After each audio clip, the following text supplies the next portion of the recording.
Event শেষ হয়ে গেছে বাট এখনো তোমাদের র্যাঙ্ক আপ করে গোল্ডে যেতে পারো নাই, কোনো সমস্যা নাই, আমি তো আছি মিস্ট্রিয়াস তোমাদেরকে টিপস এন্ড ট্রিক্স দেওয়ার জন্য। তো তোমাদের যাদের এখনো র্যাঙ্ক আপ হয় নাই তোমরা সিম্পলি লিভিক স্টার্ট করে দিবা, কারণ লিভিকে কিন্তু স্টিল রিকল রয়েছে। তো তোমরা তোমাদের টিমমেটস কে নিয়ে লিভিক স্টার্ট করে দিবা আর দূরে কোথাও হচ্ছে ল্যান্ড করে ফেলবা। সাধারণত দূরে এনিমি কম যায়, মেইনলি লিভিকের হট ড্রপ হচ্ছে mid stand and power plant, so এই প্লেস গুলো তোমরা ইগনোর করবা।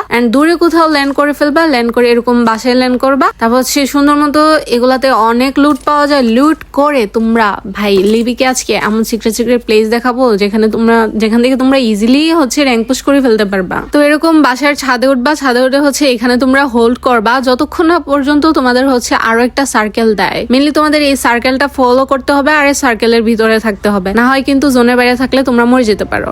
তো এরকম এখানে বসে থাকবা আর যদি এরকম বট আসে তাহলে হচ্ছে মেরে দিবা, কারণ যত কিল করবা তত তো এক্সট্রা প্লাস পয়েন্ট রয়েছে।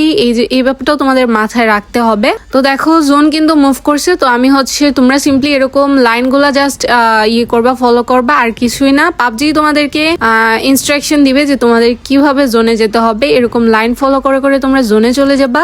এরকম বাসাও লিবিকা অনেক পাওয়া যায়, এগুলাতে ভাই ক্যাম্প করা এত ইজি। তো এখানে হচ্ছে আমি হোল্ড করলাম আরো একটা নেক্সট জোন আসার আগ পর্যন্ত। তারপর দেখো আমি আবারও আরো একটা সার্কেল ফলো করলাম, ওই সার্কেলের ভিতরে চলে গেলাম। আর দেখো ভাই আমি এখানে নাগিন হয়ে কেমনে এনিমিটারে কামড়টা দিছি, ভাই এনিমিটার শিওর কিডনি লক হয়ে গেছে। লিভিকে হচ্ছে প্লাস কিছুটা কম দেয় এরাঙ্গেলের তুলনায়, তো আমি চিকেন নিতে পারি নাই, হ্যাশট্যাগ 2 হয়েছি, যে জন্য আমি হচ্ছে 14 প্লাস পেয়েছি। তো এইভাবে কিন্তু আরো 4 দিন আছে সিজন এন্ড হওয়ার, এই 4 দিনে তোমরা ইজিলি র্যাঙ্ক আপ করে গোল্ডে চলে যেতে পারো।